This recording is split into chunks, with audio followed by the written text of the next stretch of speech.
नमस्कार दोस्तों, स्वागत है अपने YouTube channel top trending GK में। दोस्तों, रेलवे ग्रुप डी CN0R 2024 यहाँ पर ऑफिशियल डिटेल नोटिफिकेशन आउट हो चुका है। इस वीडियो में देखने वाले हैं क्या क्या बदलाव हुए हैं प्रीवियस ग्रुप डी से, अब की बार क्या क्या चेंजेज हैं और कुछ इंपॉर्टेंट पॉइंट जो आपको फॉर्म भरने से पहले ये वीडियो ज़रूर देखना चाहिए। सारे डाउट, पूरी भर्ती प्रक्रिया, syllabus, exam pattern, age limit में एक बदलाव किया गया वो भी देखेंगे। बाकी आरआरबी वाइज वैकेंसी तो है ही। सबसे पहले तो आपको टेलीग्राम चैनल ज्वाइन कर लेना है, जो भी अपडेट आती है तुरंत वहां पर मिल जाती है। अभी आपको बता दूं, ग्रुप डी 2025 में जो एग्जाम होने वाला, इसमें एग्जाम ओरिएंटेड मैंने 2024 का पिछले 15 दिन से 2024 जो रेलवे के एग्जाम हुए हैं, 2018 ग्रुप डी का, 2022 ग्रुप डी, उनका विश्लेषण कर रहा था और साइंस बहुत ही बेहतरीन चीज़ें यहाँ पर मैंने फाइंड आउट की। और टेलीग्राम से जुड़ जाना, वो अपडेट वहाँ पर आपको मिल जाएगी। फिलहाल देखते हैं इस ग्रुप डी के पूरे डिटेल्ड नोटिफिकेशन को। इंपॉर्टेंट पॉइंट देखने की कोशिश करेंगे। यहाँ पर इंडिकेटिव नोटिस सभी को पता 28 दिसंबर को आया है और 22 जनवरी 2025 को इस मेन नोटिफिकेशन की डेट है। फॉर्म आपके 23 जनवरी को स्टार्ट होंगे। ध्यान दीजिएगा, लास्ट डेट है 22 फेब 2025। कोई गलती हो जाती है तो 25 फेब 2025 से 6 मार्च 2025 तक आप उसको मॉडिफाई कर पाएंगे। आपको टेलीग्राम पर ऑलरेडी बता दिया है, ग्रुप डी 2024 एग्जाम पैटर्न में कोई बदलाव नहीं हुआ है और ये पूरा पीडीएफ आप यहाँ से डाउनलोड कर पाएंगे। इससे पहले एक शुद्धि पत्र भी आया जिसमें 2 बदलाव हुए, वो भी इस वीडियो में बात कर लें। बात करते हैं ग्रुप डी की तैयारी। 50% तो आपके वैसे ही सिलेबस से कंप्लीट होती है, रिवीजन से होती है, कंटिन्यूटी से होती है। बाकी 50% तैयारी है ना, वो आपके मॉक टेस्ट से, प्रैक्टिस से होगी। मॉक टेस्ट ग्रुप डी का प्रीवियस ईयर के सारे पेपर सहित आप text book pass pro join कर लो। लिंक डिस्क्रिप्शन बॉक्स में है। जिसमें रेलवे एनटीपीसी कर रहे हो वो भी काम आ जाएगा, एसएसजीडी कर रहे हो उसमें भी ये मॉक टेस्ट, सारे एग्जाम्स के 800 प्लस एग्जाम मॉक टेस्ट एक ही पास प्रो मिल रहे हैं। अभी टीटीजी के कूपन कोड से आप एक्स्ट्रा डिस्काउंट ले सकते हो। यहाँ पर इनका एक पास प्रो मैक्स करके भी फीचर है जिसमें आपको चैप्टर वाइज स्टडी नोट्स भी मिल जाता है। थोड़ा वो महंगा है, बाकी केवल पास प्रो आप लेंगे। और पास प्रो मैक्स में आपका एआई समाधान भी, आप डाउट भी पूछ सकते हो। केवल पास प्रो लेंगे, प्रीवियस ईयर के पेपर उन पर आधारित टेस्ट है, अनलिमिटेड री अटेम्प्ट वगैरह, तो प्रैक्टिस के लिए ये भी अच्छा रहेगा। टीटीजी के कूपन कोड से आज ही ग्रैब कर लो डील। अब पहली बात आती है कि आपका एग्जाम कब होगा। तो date of CBT and result के रिगार्डिंग इन्होंने डेट नहीं बताई है, कि बाद में हम बताएंगे। अब आप सभी ने ये शॉर्ट नोटिस में देखा है कि आपका ग्रेड पे 18,000 है और एज जो पहले थी ना, मैं एज में बदलाव की बात कर रहा था। पहले शुरुआत में शॉर्ट नोटिस में एज आपके 1/07/2025 से काउंट हो रही थी। इसमें काफ़ी कैंडिडेट ओवरेज हो रहे थे। जब जनवरी में फॉर्म भर रहे हैं तो 6 महीना एक्स्ट्रा वो ऐड हो रहे हैं उनके। अभी इन्होंने 1 जुलाई 2025 से ये हटाकर 1 जनवरी 2025 कर दी। ये अच्छा काम किया है। मतलब कैंडिडेट जो 6 माह में ओवरेज हो रहे थे, यदि जुलाई से काउंट करते हैं, वो अभी नहीं होंगे। 18 से 36 यहाँ पर नॉर्मल एज है। बाकी SC ST OBC को छूट है। वैसे 18 से 33 रहती है, कोविड-19 के चलते आपको छूट दी गई है। एग्जैक्टली जो वैकेंसीज हैं, आपने इंडेंट में देखा, जो नोटिफाई हुई थी 32,438 है, वही यहाँ पर देखने को मिल रही है। अब देखते हैं आगे क्या क्या चीज़ें हैं। आप ध्यान दीजिएगा, आपकी जो योग्यता है ना, वो 10th पास है। सभी पोस्ट के लिए 10th पास की है। और ये 10th पास कब तक होना चाहिए, जो भी एलिजिबिलिटी है ना, फॉर्म भरने की लास्ट डेट है 22 फेब 2025, उससे पहले आपका हो जाना चाहिए। जो कैंडिडेट फाइनल रिजल्ट का वेट कर रहे हैं, अब 10th में तो मैक्सिमम कैंडिडेट हो ही गए हैं, तो क्लोजिंग डेट के बाद आप करते हो तो रिजल्ट आता है तो वो आप अप्लाई ना करें। बाकी एज लिमिट यहाँ पर 1 जनवरी 2025 से काउंट होगी। अब नीचे इन्होंने एज के बारे में डिटेल में भी बताया है कहाँ तक आपकी एज लिमिट होनी चाहिए। उसके बाद crucial date for claim SC ST OBC EWS status और any other benefit, fees concession, reservation, age relaxation where not specified otherwise will be the closing date of the submission. यानी आपके SC ST OBC certificate है ना, ये form भरने की last date से पहले आपके पास ये सर्टिफिकेट होने चाहिए। बाद में भरेंगे तो DV में दिक्कत आ जाएगी। फॉर्म कैसे भरें, इससे पहले आपने रेलवे का कोई भी फॉर्म भरा हो 2024 का, उस केस में आपका ऑलरेडी अकाउंट क्रिएट है। नहीं तो यहाँ पर आपको क्रिएट अकाउंट करना पड़ेगा। मोबाइल ईमेल आईडी जो बाद में चेंज नहीं होगा, ध्यान दीजिएगा। और मोबाइल नंबर, ईमेल आईडी के अतिरिक्त आप बाद में बदलाव करेंगे तो 250 रुपये लगेंगे। तो इससे पहले ही अच्छे ढंग से आप देख कर ही फॉर्म भरना। अब कोई भी फॉर्म भरते वक्त टेक्निकल समस्या आ जाए, कैंडिडेट के लिए हेल्पलाइन भी इन्होंने जारी की, अच्छा काम है। नेक्स्ट, अब बात करते हैं आपका एग्जाम पैटर्न की, कितने स्टेज में एग्जाम होगा। The exam shall be single stage CBT, एक ही स्टेज में जो पहले हो चुका है इसी टाइप से, और यहाँ पर candidate qualifying in CBT shall have to undergo physical efficiency test. CBT के बाद पीईटी होगा, उसके बाद डीवी होगा और डीवी के बाद लास्ट में आपका मेडिकल होगा। अब ध्यान दीजिए कि यहाँ पर पीईटी के लिए और नॉर्मलाइजेशन तो होगा ही होगा। रेलवे या आरआरसी वाइज, आपको बता दूं ग्रुप डी आरआरसी वाइज रहती है भर्ती, आरआरबी वाइज नहीं रहती। ये आरआरसी कंडक्ट कराती है ग्रुप डी की पोस्ट का। तो यहाँ पर पीईटी के लिए short listed of candidate done at the rate of the 3 times of the vacancies. पहले भी 3 गुना अभ्यर्थी यहाँ पर जो वैकेंसीज एक्चुअल वैकेंसीज है उसका 3 गुना अभ्यर्थी, जैसे 100 वैकेंसीज है 300 अभ्यर्थी पास किए जाएंगे पीईटी के लिए। ध्यान दीजिएगा पीईटी के लिए, और PET based on the merit of the candidate in CBT exams के मेरिट के बेस पर। अब पीईटी के बाद आपका होगा डॉक्यूमेंट वेरिफिकेशन, उसमें कितने गुना अभ्यर्थी क्वालिफाई होंगे, तो यहाँ पर आप देख सकते 1:1 में जितनी वैकेंसीज है उतने ही अभ्यर्थी डीवी में जाएंगे। ध्यान दीजिएगा जितने वैकेंसीज उतने ही अभ्यर्थी डीवी में जाएंगे। नेगेटिव मार्किंग कितनी है, 1/3 नेगेटिव मार्किंग है। अब 3 गुना अभ्यर्थी क्वालिफाई इसलिए किए जा रहे हैं ताकि कोई कैंडिडेट यहाँ पर बाहर होता है तो फिर कमी न रहे कैंडिडेट की, यही बता रहे और कुछ नहीं है। अब मैं एक बात बता दूं, ग्रुप डी पोस्ट पैरामीटर में जो विवाद था कि आईटीआई वाले कैंडिडेट के लिए अलग वैकेंसी जो पहले हो रही थी, बाद में स्पष्ट हुआ कि सभी पोस्ट 10th के लिए। और यहाँ पर आप देख सकते हो पोस्ट पैरामीटर में आप देखेंगे ये अलग अलग टाइप की पोस्ट है, 8-9 टोटल आप पोस्ट देखेंगे तो 14 टाइप की पोस्ट है। इन सभी पोस्ट में एजुकेशनल क्वालिफिकेशन देखेंगे ना 10th पास और करके है, मतलब आईटीआई मैंडेटरी नहीं है, आपके केवल 10th पास है सभी पोस्ट के लिए। फिलहाल इस नोटिफिकेशन के द्वारा आप एलिजिबल हो सभी पोस्ट के लिए। नीचे भी देखेंगे तो ये 10th पास और आईटीआई है, यानी सभी पोस्ट के लिए। यहाँ पर 14 टाइप की पोस्ट है, इनका मैं डिटेल में लेकर आऊँगा आरआरसी वाइज। आप नीचे देखेंगे इन्होंने आरआरसी वाइज, जैसे कि मुंबई में आप देखेंगे तो टोटल यहाँ पर वैकेंसीज हो रही है 4672। इन 4672 में भी एक्स सर्विसमैन अलग हो जाएंगे, सीसीए वाले कैंडिडेट अलग हो जाएंगे, यानी यहाँ पर लगभग 20% तो ये अलग हो गए। उसके बाद ये पर्सन विथ बेंचमार्क डिसेबिलिटी वाले 5%, 45% पोस्ट तो वैसे ही यहाँ से चली जाएगी। तो ये इन्हीं के अंतर्गत हॉरिजेंटली रिजर्वेशन मिल रहा है। ध्यान दीजिएगा ये सारी वैकेंसीज आपके लिए नहीं है, इनमें से एक्स सर्विसमैन भी इतनी पोस्टें लेंगे, सीसीए वाले भी लेंगे, जो बाकी बची पोस्ट है ना वो है। तो इसका एक अपन डिटेल में लाएंगे आरआरबी वाइज वैकेंसी, ताकि आपको पता चले किस आरआरबी से फॉर्म भरना चाहिए। तो चैनल को सब्सक्राइब कर देना, उसकी पीडीएफ में टेलीग्राम पर डाल दूंगा। यहाँ पर आप नीचे देखेंगे जयपुर की वैकेंसीज कितनी है, 1433 है। उसके बाद आप वैकेंसीज की देखेंगे तो हुबली की vacancies, Hubli south western railway की कितनी है, 503 वैकेंसी। नेक्स्ट जबलपुर की कितनी है, 1614 वैकेंसीज। आप किस आरआरबी में सोच रहे हो वो बताना। 964 है दोस्तों भुवनेश्वर में, जो ईस्ट कोस्ट रेलवे है। उसके बाद बिलासपुर की बात करेंगे तो 1337 है, ठीक है, बिलासपुर की 1337 साउथ ईस्ट सेंट्रल रेलवे है। उसके बाद न्यू दिल्ली की कितनी है, न्यू दिल्ली की है दोस्तों 4785, जो कि नॉर्थन रेलवे में है 4785, इसमें भी अच्छी वैकेंसीज है। चेन्नई में वैकेंसी 2694 है, जो कि साउथर्न रेलवे का आ जाएगा। उसके बाद नॉर्थ ईस्टर्न रेलवे की वैकेंसीज गोरखपुर में 1370 वैकेंसीज है। तो टोटल 16 आरआरसी वाइज। यहाँ पर गुवाहाटी की बात करेंगे 2048 भाई कैंडिडेट ने फॉर्म भर भर के डाल दिए थे, आपने एएलपी वगैरह में देखा, और कट ऑफ ज़्यादा जाने के चांसेस गुवाहाटी के बन रहे हैं। तो थोड़ा अब की बार अपन और एनालिसिस करेंगे। ईस्टर्न रेलवे कोलकाता की कितनी है, 1817, कोलकाता की वैसे ज़्यादा आती है, अब की बार यहाँ पर नहीं है।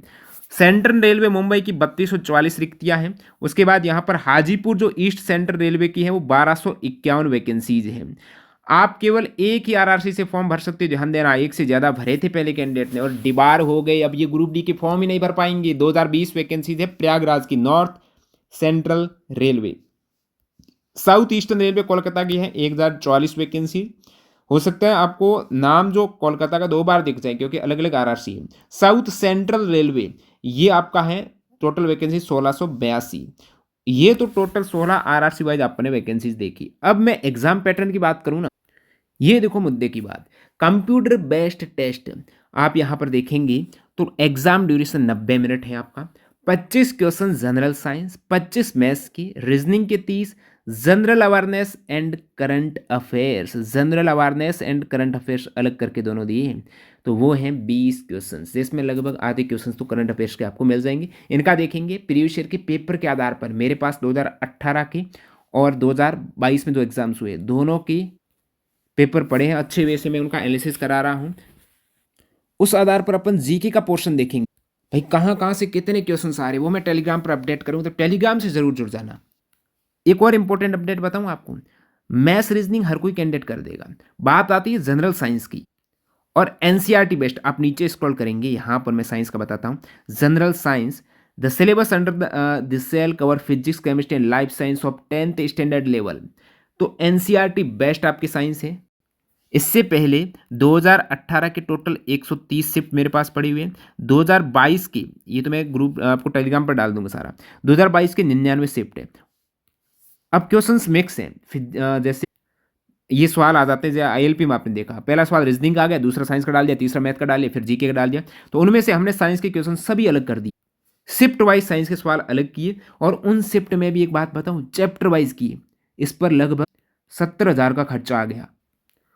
और वो चैप्टर वाइज जो क्वेश्चन है उसमें एक्स्ट्रा फैक्ट ऐड कर रहे हैं। साथ ही साथ ये पूरे क्वेश्चंस एनसीईआरटी बेस्ड हैं।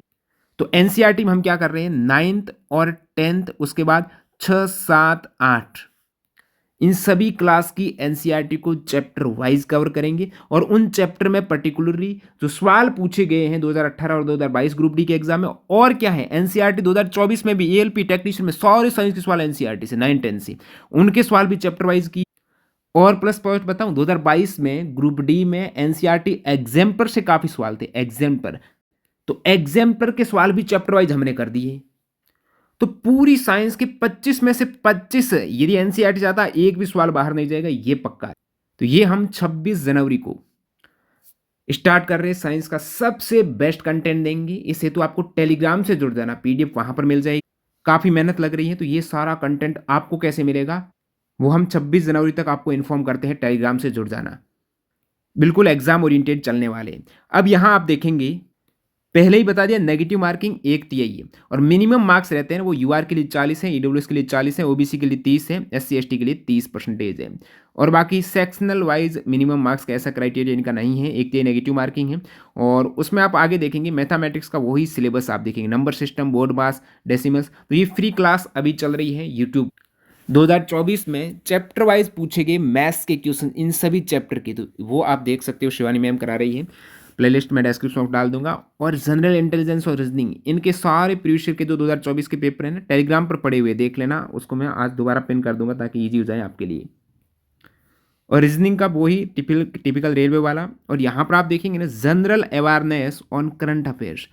अब डी वाले सेक्शन में थोड़ी गड़बड़ी होंगी, क्या होंगी ये बोल रहा है, करंट अफेयर्स पर जनरल अवेयरनेस, यानी current affairs in science, technology, sports, culture, personality, economics, politics and other subject of importance. मतलब अभी जो एग्जाम हुए ना आपका ALP, RPF, SI, RRB, technician grade 1, technician grade 3, इसमें करंट अफेयर्स के सवाल थे सारे लगभग। और उन करंट अफेयर्स सवाल को जो अभी दे रखा है ना कि भाई इकोनॉमिक्स के, पॉलिटिक्स, करंट अफेयर्स, कला संस्कृति के, विज्ञान प्रौद्योगिकी के, पुस्तक लेखक के, स्पोर्ट्स की, वो हमने 2024 वाले जो अभी एग्जाम नवंबर दिसंबर हुए हैं उनके करंट अफेयर्स एक्स्ट्रा फैक्ट सहित ई बुक में कन्वर्ट कर दी। वो आप डाउनलोड कर सकते हो, लिंक डिस्क्रिप्शन बॉक्स में, कैसे ई बुक लेनी। इसमें जो रिपीटेड क्वेश्चंस थे वो अलग से रिपोर्ट डाली, तो वो मैं डिस्क्रिप्शन बॉक्स में लिंक दे रहा हूँ। जितनी भी इंपॉर्टेंट ई बुक है एनसीईआरटी क्लास 9, 10 के 2023-24 में साइंस के सारे टीसीएस के क्वेश्चंस की, 2024 में सभी साइंस की क्वेश्चंस की, सभी की मैं डिस्क्रिप्शन बॉक्स में डाल दूंगा। तो यहाँ पर कैंडिडेट को एलपी में डाउट था कि जीके के क्वेश्चंस भी आएंगे, लेकिन एक्चुअली सारे करंट अफेयर्स दे दिए। हो सकता है कि इसमें भी ये यदि एलपी की तरह चले ना, करंट अफेयर्स दे सकता है, ये वार्निंग। बाकी इसका मैं डिटेल में कोशिश करूंगा आपको थोड़ा चीज़ें क्लियर करूँ। इससे पहले क्या था, पहले भी यही दे रखा था, लेकिन जीके के सवाल थे 18 और 22 में। अब आप देखेंगे पीईटी, तो पीईटी में वही है, 3 गुना अभ्यर्थी क्वालिफाई किए जाएंगे। और मेल कैंडिडेट के लिए फिजिकल इफिशियंसी टेस्ट होगा। इसमें 35 किलोग्राम का वेट, 100 मीटर की डिस्टेंस तक आपको लेके जाना 2 मिनट में, बिल्कुल ईजी है। उसके बाद यहाँ पर रनिंग भी होगी, 1000 मीटर की रनिंग 4 मिनट 15 सेकंड में, कोई चेंजेस नहीं। फीमेल कैंडिडेट हो, 20 केजी का वेट है, 100 मीटर लेकर जाना 2 मिनट में, और रनिंग होगी 1000 मीटर की 5 मिनट 40 सेकेंड में, ये ईजी है फीमेल के लिए। और डीवी में 1:1 में। अब एक चीज़ आती है, जो पोस्ट है ना उनका मेडिकल स्टैंडर्ड देखना है, क्योंकि काफ़ी कैंडिडेट हैं, जैसे यहाँ पर अपन बात करेंगे पोस्ट के मेडिकल स्टैंडर्ड की। ये देखिएगा, यहाँ पर medical standard C1, B1, C1, C1, B1, B1, B1, B1, B1, B1, यानी इनमें अलाउ है, चश्मा अलाउ है B1 वगैरह में। यदि 8-2 आ जाए ना तो फिर चश्मा अलाउ नहीं है। 8-2 एक पोस्ट पर है भाई। पॉइंट्स मैन की लगभग 5000 के आसपास वैकेंसी थी, उसमें 8-2 है। तो 8-2 आप देखेंगे, इसमें चश्मे अलाउ नहीं है, आपको बताऊँ। बाकी सभी में चश्मे चल जाएँगे, लेकिन ये टफ हो जाएगा पॉइंट्समैन वाला। जैसे मुंबई की बात करेंगे ना, मुंबई में पॉइंट्समैन की वैकेंसीज़ है 506 वैकेंसीज़। तो सभी में से जो भी दे रखे हैं, उनमें से अधिकतम वैकेंसीज़ पॉइंट्समैन की। इधर भी आप देखेंगे पॉइंट्समैन में, जो पॉइंट्समैन में यहाँ पर 213 वैकेंसीज़ है, वो भी इन सभी में से ज़्यादा है। तो ट्रैक मेंटेनर की इधर सबसे ज़्यादा 775, और सेकंड हाईएस्ट है वो पॉइंट्समैन की, ठीक है? सेकंड हाईएस्ट वैकेंसीज़ पॉइंट्समैन की। ट्रैक मेंटेनर में B1 मेडिकल स्टैंडर्ड की आवश्यकता होती है। और मेडिकल स्टैंडर्ड देखेंगे ना, जो A2 आपके पॉइंट्समैन में है, उसमें 6/9 आपके आई विजन विदाउट ग्लासेज होनी चाहिए, बिना चश्मा के होनी चाहिए, ठीक है? तो ये A2 वाला एक पॉइंट्समैन में बिना चश्मा के आपकी चाहिए 6/9 दोनों आइज़ की। बाकी जैसे B1 है काफ़ी में, जैसे आपका ट्रैक मेंटेनर वगैरह B1, B2, इसमें विदाउट ग्लासेज और विद ग्लासेज, यानी चश्मा भी अलाउ है। एक 6/9, दूसरी 6/12 होगी तो भी चलेगी, ये बाकी ईजी। अब एज की बात करें, जैसे नॉर्मल एज तो 18 से 33 रहती है, लेकिन अभी यहाँ पर कोविड के चलते आपको एज 18 से 36 वर्ष की गई है सभी कैंडिडेट के लिए। इसके अतिरिक्त ओबीसी को 3 साल की छूट, SC ST को 5 साल की, एक्स सर्विसमैन की आप देख सकते हो संबंधित। अब नीचे आपको एज के बारे में और बताता हूँ कि आपकी आयु किन के मध्य होनी चाहिए। 18-36 वर्ग हैं। यदि आप UR EWS से आते हो ना, आपका जन्म 2 जनवरी 1989 से पहले नहीं होना चाहिए, अपर लिमिट है, ठीक है? नॉट अर्लियर देन, इससे पहले नहीं होना चाहिए। अब लोअर लिमिट यानी 1/1/2007 के बाद कोई भी कैटेगरी से आते हो, इसके बाद जन्म हुआ है तो आप एलिजिबल नहीं हो। और बाकी यहाँ पर ओबीसी के लिए आपका जन्म 2/1/1986 से पहले नहीं होना चाहिए, ठीक है? इनसे पहले मतलब ये वाली डेट अलाउ है, ये वाली डेट अलाउ है। इनसे पहले जिसका, जैसे का कुछ कैंडिडेट का हो सकता है, डेट है 1/1/1989, क्या वो अलाउ है? नहीं अलाउ है। 2/1/1989 से पहले आपका होना ही नहीं चाहिए। 1/1/1986 से हुआ वो भी नहीं चलेगा। 2/1/1986 या इनके बाद होगा तो चल जाएगा। ये डेट है तो चल जाएगी। SC ST की नॉट अर्लियर देन लिखा ना, इससे पहले नहीं होना चाहिए। 2/1/1984 से पहले SC ST का नहीं होना चाहिए। ये चीज दिमाग में रखना है। Candidate belonging to community categories in table of the para shall be eligible for age relaxation age, तो ये एज रिलेक्शन के साथ दे रखी है। फॉर्म फी की बात करें तो 500 रुपये का आपका फॉर्म फी है। अब जो कैंडिडेट आते हैं, person with benchmark disability, female candidate, transgender candidate, और candidate belonging to SC ST, और कैंडिडेट जो इकोनॉमिकली बैकवर्ड क्लासेज है, EBC वाले हैं, जिनकी इनकम 50,000 रुपये से कम है, वो 250 रुपये फॉर्म फी लगेगी और पूरे के पूरे रिफंड हो जाएंगे। और यहाँ पर आपके 500 रुपये फॉर्म फी लगेगी। एग्जाम देने जाते हो तो आपका 400 रुपये रिफंड हो जाएंगे। बाकी OBC और जनरल कैंडिडेट की बात करें, मेल कैंडिडेट की बात करें। अब EBC वाले कैंडिडेट कौन है? जिनकी आय 50,000 रुपये से कम हो और उनको आय प्रमाण पत्र चाहिएगा। तो मेरे हिसाब से जिनकी आय 50,000 से कम हो, आय प्रमाण पत्र, ये आप झंझट करेंगे ना, DV में जो प्रॉब्लम आएगी ना, अब डॉक्यूमेंट बनाना, उससे अच्छा कि आप यही भर देना फॉर्म, ताकि एग्जाम देने जाओगे वैसे ही रिफंड हो जाएगा।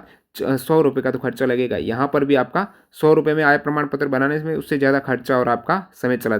बाकी EBC वालों को ऐसा रिजर्वेशन है नहीं।